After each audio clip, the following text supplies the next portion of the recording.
Buenos días, buenas tardes, buenas noches, dependiendo de la zona en la cual te encuentres viendo este video.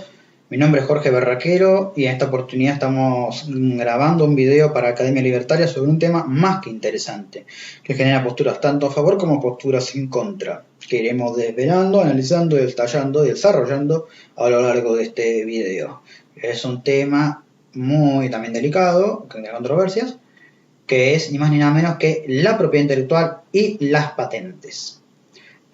A esto urge dos preguntas principales. ¿Qué es la propiedad intelectual y qué es una patente? La propiedad intelectual, si bien abarca muchos conceptos, o sea, es amplio el tema, se puede catalogar como aquellos derechos de propiedad que se le otorga a determinada idea expresada, o también, ¿por qué no?, los derechos de autor sobre determinada obra, justamente. Es una protección, para entenderlo de una manera simple, contra plagios o contra copias de esa idea que se expresa o de esa obra. Mientras que la patente es un derecho de propiedad sobre un invento de plano tangible, se podría decir, y que a su vez el inventor y el invento gozan de una protección contra plagios o contra copias de tercero que busquen robar la invención o cómo fue desarrollada.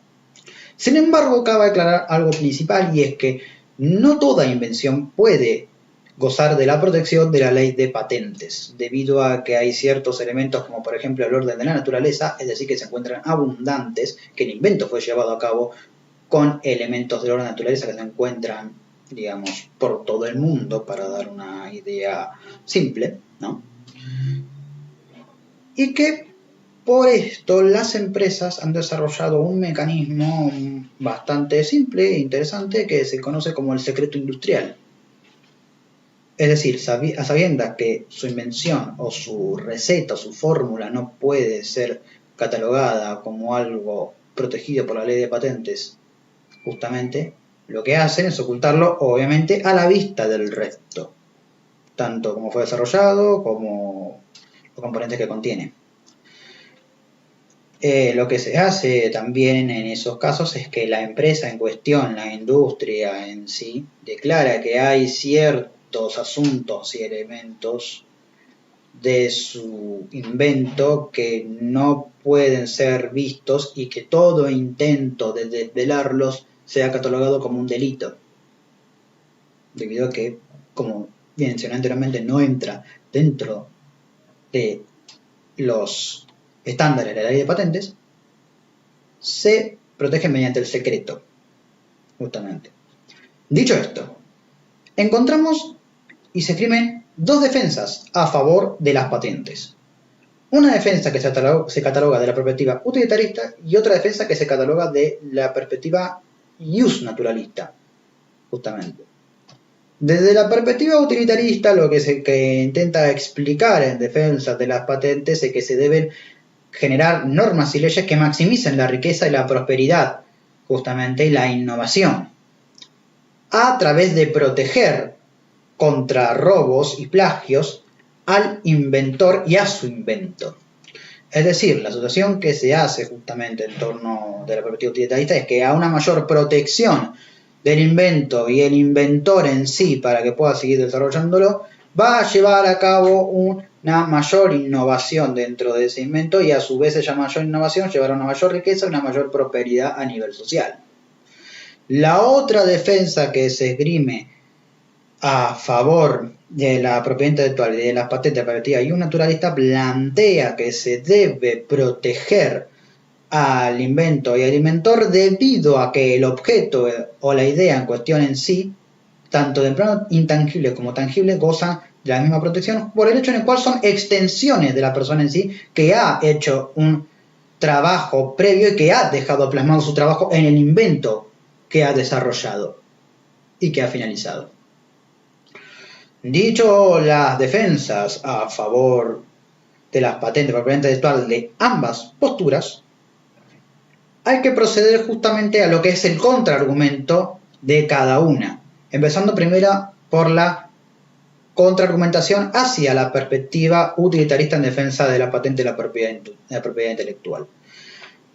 Lo que se critica de la defensa de la propiedad intelectual de patente de perspectiva utilitarista es principalmente que se cataloga inmoral, aún así, si ello implicara a un estallido de la riqueza, justamente, de la producción de las patentes, lo que se consigue en realidad, al fin y al cabo, es aplicar el monopolio de la violencia contra terceros que libremente quieren innovar. A esto también lo que se ve claro es que, para una perspectiva utilitarista, la libertad de innovar justamente no es la prioridad, sino la prioridad es la maximización de la riqueza y de la innovación, justamente.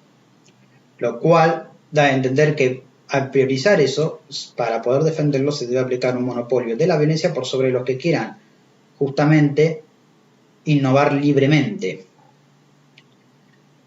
También desde la misma perspectiva utilitarista se encuentra que no hay estudios econométricos precisos que demuestren que a mayor patentización, a mayor protección a través de las patentes, justamente, se lleve a una mayor innovación y a una mayor prosperidad en la sociedad, una mayor riqueza. Es más, desde una propia perspectiva, digamos, utilitarista, se estudia que en realidad habría más innovación, se habría más libertad de innovar y no tanta restricción por el tema de las patentes, y que además también habría más riqueza si es que las empresas no se ven obligadas a tener que pagar las patentes porque las patentes se pagan, e incluso en el hipotético caso que más allá que paguen patentes y violen esas mismas patentes y roben sus ideas, también deban tener que invertir en abogados para la defensa de esas patentes. Básicamente, habría más riqueza y más desarrollo si es que no tuviera que justamente pagar tanto los costes de por si acaso se viola la propiedad intelectual y las patentes, justamente. A esto, en resumido, desde la primera perspectiva, es inmoral aplicar el monopolio de la violencia para restringir la libertad de innovar, justamente aplicar la violencia, la fuerza contra otros, solo por el simple hecho de querer innovar libremente. Y desde una cierta perspectiva, digamos, propia del utilitarismo, tampoco son capaces de demostrar el planteo que ellos hacen primordialmente, de que a una mayor protección de patentes hay una mayor innovación, una mayor prosperidad y una mayor riqueza, justamente. Lo cual deja que la postura utilitarista es ni más ni nada menos que confusa y quebradiza, ya desde una perspectiva moral, porque se tiene que aplicar el monopolio de la violencia, repito, hacia los que quieren innovar libremente, como también desde dentro de las entrañas de la propia perspectiva utilitarista. Por otra parte, también se esgrime la defensa de la perspectiva de los derechos naturales y naturalista a favor de las patentes y de la propiedad intelectual. Y en esta postura se encuentran incluso referentes tales como Lysander Spooner, que él era partidario de lo que es los derechos en torno a patentes y de propiedad intelectual perpetuos, justamente. Como también era similar partidario a Herbert Spencer. Sin embargo, también cabe entender que estas dos defensas se esgrimen en una cuestión de época, debido a que ambos personajes que hemos mencionado anteriormente, Lysander Spooner y Herbert Spencer, se puede entender su perspectiva en el hecho en el cual ellos vivían en la época de la innovación, el nacimiento de los inventos del siglo XIX. Y es lógico de entender que para que a aquella persona que llevara a cabo un invento pueda llevarlo libremente sin que otro lo copie, se apliquen ciertos mecanismos de protección hacia ellos. Sin embargo, volviendo al siglo XXI, la defensa naturalista y de derechos naturales en torno a las patentes, porque son una extensión justamente de los inventos, las ideas de los objetos, de las personas que lo realizan en sí. Por eso deben gozar de protección, o sea, de la ley de propiedad intelectual y de las patentes. También tiene sus falencias. La principal falencia que se encuentra es que si literalmente todo aquello que creamos con nuestras manos, todo aquel trabajo que invertimos justamente, lo plasmamos en nuestro objeto, la pregunta es, ¿qué no debería gozar de protección de patentes y de propiedad intelectual? Esto justamente los defensores de la perspectiva y un naturalista en torno a las patentes y la propiedad intelectual buscan hacer una especie de división entre un descubrimiento y entre una creación, justamente, resaltando que el descubrimiento no goza de la misma protección que una creación, debido a que un descubrimiento, por ejemplo, una idea filosófica o una fórmula, no es desde su perspectiva para ellos una creación como lo puede ser invertir trabajo en tener que desarrollar un auto. Sin embargo, cabe aclarar que ambos, tanto el que investiga una idea, una fórmula matemática, como el que crea un objeto tangible, un auto y demás, han invertido trabajo en sí. Entonces, lo único que se puede hacer en estos casos, a lo que se puede recurrir, es ni más ni nada menos que a juicios arbitrarios e injustos. Además, también que de determinada perspectiva, decir que de tema de los descubrimientos en torno a ideas filosóficas y cosas, es decir, también da el paso a que en realidad nadie está creando nada, sino que está descubriendo una serie de consecuencias, o sea, una serie de uniones que desencadenarían en eso cuando se unieran. Es decir, nadie está creando absolutamente nada. Nadie está creando los hechos, nadie está creando la física, nadie está creando la fórmula para desarrollar un auto, por ejemplo, tampoco. A pesar de que desde un juicio arbitrario injusto, desde esa determinada perspectiva, tenga que darse una protección de patentes al auto, pero no a las fórmulas y a los componentes y a los hechos para llevar a cabo dicho auto. Dicho esto, lo que también se plantea en torno a lo que es la perspectiva, digamos, de lo que es la defensa, la propiedad intelectual y a las patentes, es justamente también la idea de la escasez. Se defiende justamente que se debe aplicar protección en torno a determinadas invenciones, a objetos tangibles, justamente por la escasez de los mismos, justamente para que estos no sean violados y demás. Sobre todo también en torno a las ideas. Sin embargo, acá cabe mencionar dos cosas.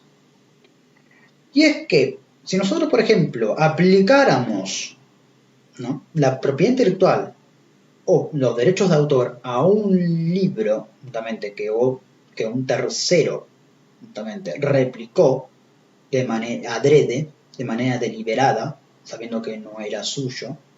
La ley de derechos de autor técnicamente prohíbe el copyright, o sea, los derechos de autor, los derechos de copia, los violó.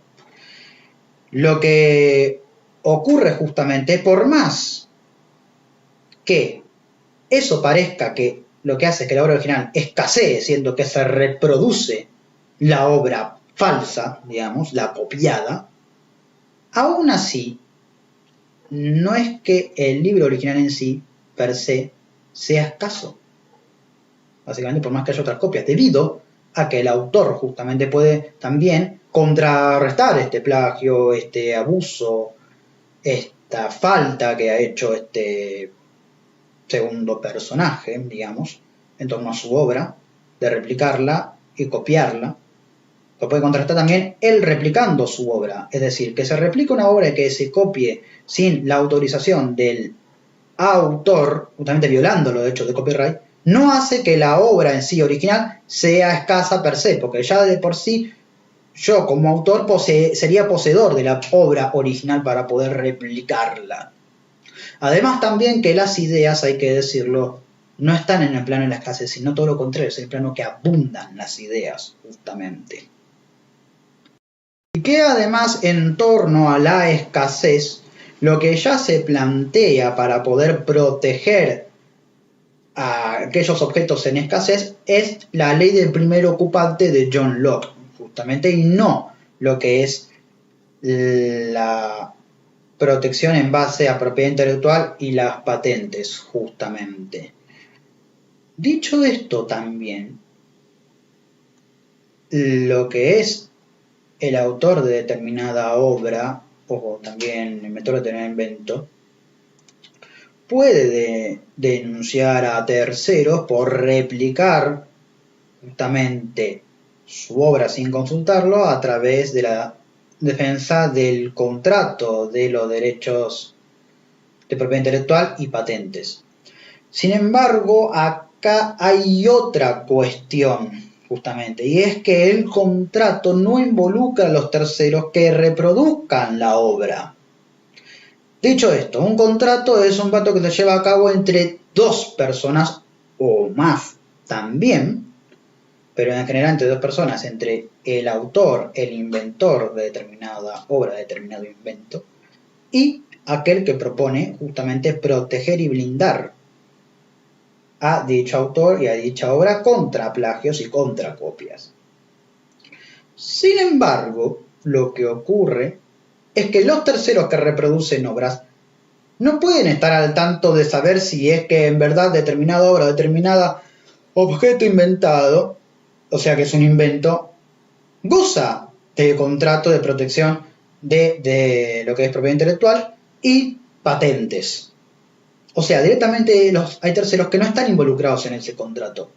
Y es por eso que técnicamente hablando no se debe accionar legalmente contra ellos, ya que ellos no están involucrados en ese contrato. El contrato principalmente, el contrato de la ley de propiedad intelectual y de patentes en realidad es una ley privada entre esas personas que lo pactaron, que lo han firmado, que lo han declarado.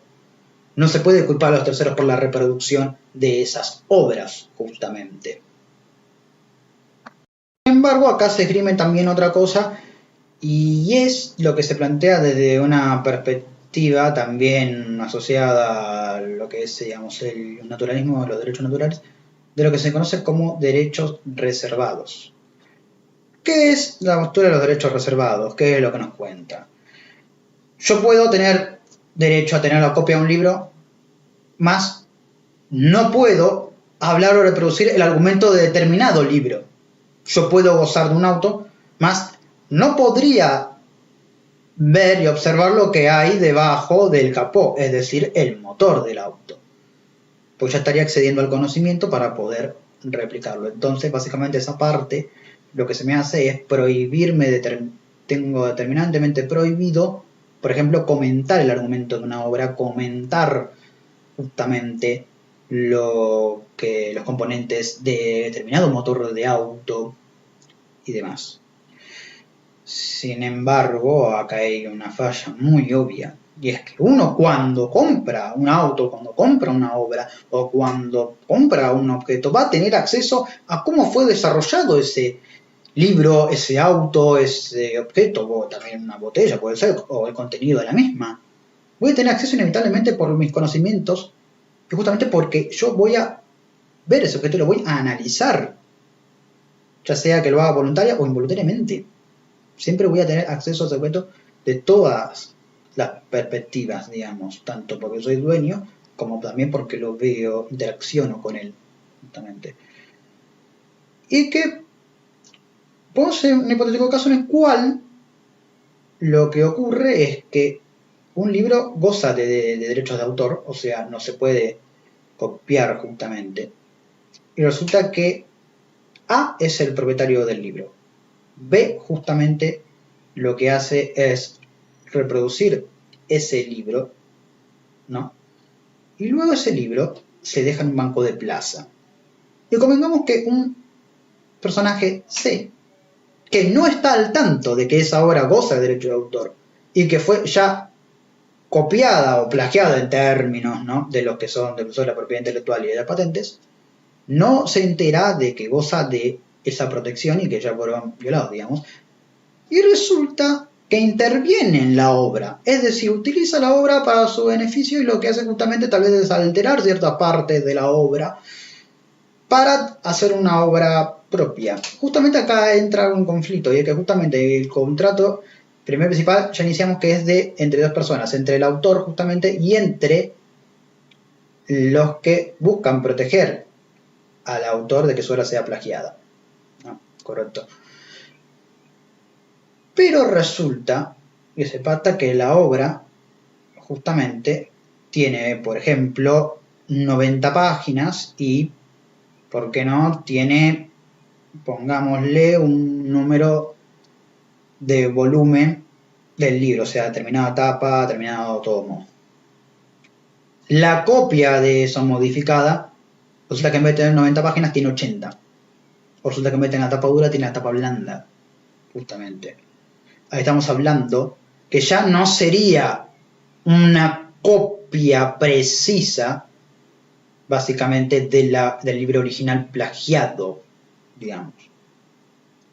Y que además también tampoco se estaría encontrando el argumento puro, preciso, del original en la copia, que digamos bajo los términos de propiedad intelectual y de las patentes fue plagiada. A esto lo que cabe resaltar es que se quiere llegar a esto. Literalmente no se podría acusar a C de reproducir esa obra porque uno no estaba al tanto de que esa obra estaba protegida por derecho de autor y copyright, propiedad intelectual, patentes. Y segundo, no es una copia fidedigna, no es precisamente y exactamente a la original. Estamos hablando de algo que ya involucra trabajo propio, básicamente. Además también cabe aclarar que hay muchos interrogantes, o sea, ¿puede alguien identificar la diferencia entre ambas copias, básicamente? ¿Cómo podría verse la ligazón, por ejemplo, de, digamos, ligar los derechos conectados al último, pero, por ejemplo, no a la primera copia?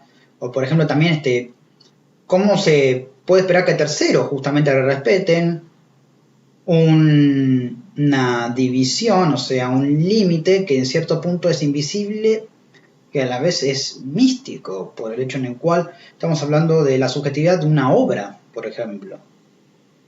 Además también no se puede prohibir la información y que además la información no tiene dueño una vez que es suelta la información, justamente. La información correrá, es decir, se va a dispersar en el resto de las personas, de la gente. La gente va a comentar cómo es una obra porque leyó su argumento. O sea, literalmente los derechos reservados tienen bastantes lagunas y bastantes fallas. Porque literalmente pareciera que uno es dueño del libro, más no del contenido en sí dentro que hay el libro. Sin embargo, uno va a interactuar con el libro, lo va a leer, va a comentar el argumento, va a hablar de ello, va a ver qué le pareció. Y así sucesivamente, y lo van a hacer un montón de personas. Incluso uno va a escuchar también, y lo más seguro es que se le ocurran ideas para su propia novela, para el género que sea del libro, ¿no? Escuchando como es el argumento de obras de terceros. O sea, no se puede impedir el conocimiento. Es acá donde vemos que la propiedad intelectual juega un papel bastante autoritario en torno a que incluso puede llegar a prohibir la expansión de ese conocimiento, por más absurdo que suene, porque cuando, repito, uno tiene un libro, va a ver su contenido, va a analizarlo, va a interpretarlo, va a leerlo, va a comentarlo, va justamente otra persona va a escucharlo y así solamente se va a reproducir tal vez, digamos, copias entre comillas, porque también la persona va a involucrar trabajo de él en escuchar esa obra y también le va a dar ideas a otro. O sea, no se puede evitar que terceros desarrollen su conocimiento en torno a esa obra y demás.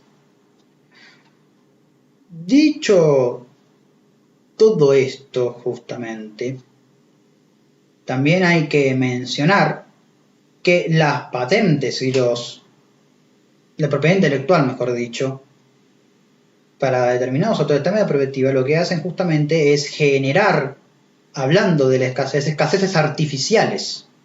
Es decir, ponemos una idea para lo que son los recursos en escasez en sí, la ley del primer ocupante de la teoría lockeana, o sea, de John Locke, mientras que lo que son la propiedad intelectual y las patentes justamente lo que hacen es generar una escasez artificial que podría solucionarse si es que no existieran esas patentes y eso de derecho de propiedad intelectual, justamente, debido a que la mayoría podría innovar. O sea, volvemos justamente a la crítica que se le hacía a la perspectiva utilitarista, justamente. También lo que se plantea en torno a la escasez es que justamente mezclar trabajo con ese producto escaso es justamente entendible si es que es para el fin justamente de legitimar la ocupación de determinado espacio, de determinado componente justamente escaso. Dicho todo esto, también lo que se tiene que tener en cuenta es que los derechos de propiedad que se también otorgan en torno a bienes escasos tienen que tener un límite objetivo, justamente, que en este caso juega el papel de la escasez, justamente. Y para llegar a una conclusión y cerrar este tema interesante y hablar de lo que viene, que ha anexado también, pero ver que la propiedad intelectual y las patentes terminan siendo un obstáculo, justamente una barrera a lo que es la innovación y a la prosperidad de una sociedad. Incluso si lo tratamos dentro de los términos utilitarísticos, es decir, de la perspectiva utilitarista. Además también de que de la perspectiva y un naturalista es inmoral ejercer la violencia justamente contra terceros por querer innovar, incluso por tener curiosidad de ver cómo se desarrolló un invento, de cómo estudiar y analizar cómo una obra se llevó a cabo, qué es lo que pensaba el autor y después interactuar con ella, justamente porque también el autor puede, a través de su obra, puede ser influencia para crear otros autores, justamente. Y que además de eso no se puede, digamos, prohibir la expansión del conocimiento, aún así aplicando derechos reservados, por el hecho en el cual el conocimiento tiende a diseminarse, a dispersarse por el resto de la sociedad y por las personas en sí, justamente. Por más que un director de cine, por ejemplo, pase la película, pero justamente, lo cual sería absurdo, podemos hacer ejemplo, ¿no? Que pasa la película en los cines, pero los clientes tienen determinantemente prohibido hablar del argumento y de el contenido en sí, y por ejemplo también para qué edad es imposible prohibirlo, la gente va a hablar de eso. Directamente de otra manera, a lo mejor sería no presentarlo y guardar en secreto, pero justamente en una película lo que va a terminar ocurriendo es que la gente va a interactuar con ella, va a interactuar con los personajes, incluso van a sentir representados por algunos personajes más que otros, lo va a odiar a unos, amar a otros, pero va a diseminar el conocimiento de cómo es esa película, esa perspectiva que tiene, justamente. Dicho esto en torno a lo que es las patentes y la propiedad intelectual, hay un tema muy interesante para hablar que también se analiza hoy en la actualidad y mucho más que nunca ahora en la actualidad, y es sobre en torno a la tecnología. Y es que justamente con el tema de la propiedad intelectual y las patentes, ya ha llegado al punto en que nosotros no estamos siendo incluso dueños de aquellos aparatos tecnológicos que hemos comprado. O sea, si ya de por sí todas las posturas que hemos analizado antes nos quieren hacer ver, digamos, ¿no?, que no somos propietarios del 100% de aquello que compramos. Ahora con este tema de la tecnología, mucho más. Entonces estamos llegando al punto, al absurdo, en el cual nosotros no podemos interactuar con los componentes o incluso intercambiar componentes de determinadas marcas, de una marca A a una marca B, o sea, agregarle a la marca A que está rota componente de marca B, porque podría llegarnos una pena carcelaria, tal cual como lo escuchan. En México, sin ir más lejos, se está hablando de que si una persona se le rompe, por ejemplo, su impresora, y decide investigar, interactuar con la impresora, lo más normal del mundo, y aprender de cómo se repara para no depender de un tercero o de un servicio técnico que cobra, digamos, que la paga para poder repararlo exactamente la misma que comprar otro producto, básicamente, o sea, ver si lo pueden reparar él mismo, la persona que lo ha comprado, por no llamar soporte técnico, puede ir a prisión, justamente. De ese nivel se está hablando. O sea, si nosotros queremos saber el software, nosotros queremos saber los componentes con los cuales tiene un aparato tecnológico, no podemos, justamente. Es algo profundamente irónico que comprar un aparato tecnológico que tal vez disfrutamos de poder reparar, justamente de investigar cómo funciona, incluso tal vez ver que hay piezas que son compatibles de otra marca con otra marca, y por más que lo hagamos compatibles, directamente no lo va a tomar bien, digamos, las Big Tech, las corporaciones tecnológicas. Y esto es algo profundamente grave, porque literalmente es matar la curiosidad, es advertirle a los demás justamente que la curiosidad por querer reparar está prohibida. La estamos llegando, digamos, a ese nivel, que es preocupante en torno a la tecnología. No estamos siendo dueños, incluso ni siquiera estamos siendo dueños de saber en profundidad cómo funcionan nuestros teléfonos, debido a que los teléfonos, por ejemplo, por si no lo saben, tienen dos sistemas operativos, un sistema operativo de usuario, al cual somos usuarios, pues también otro sistema dentro del usuario que es el de administrador, justamente el root. Y después hay un segundo sistema en el celular que es el de comunicaciones, justamente, al cual ese no tenemos acceso. Básicamente, que es el que hace con triangulación de antena y así también pueden ubicarnos. O sea, cada vez estamos comprando en torno a productos tecnológicos, o sea, no podemos saber ni siquiera cómo está desarrollado el software, sin que aún así tengamos curiosidad de desarrollarlo, nos puede caer una pena carcelaria. Dicho esto, y dando también, ¿por qué no?, un aviso al resto a quienes vean este video, que hemos desarrollado lo que son las posturas, digamos, de defensa en torno a propiamente todas las patentes, y hemos también hablado de los contraargumentos bien desarrollados, y que hemos hablado de cómo esto se aplica a la tecnología y las consecuencias que esto puede llegar a traer. Soy Jorge Barraquero y me despido.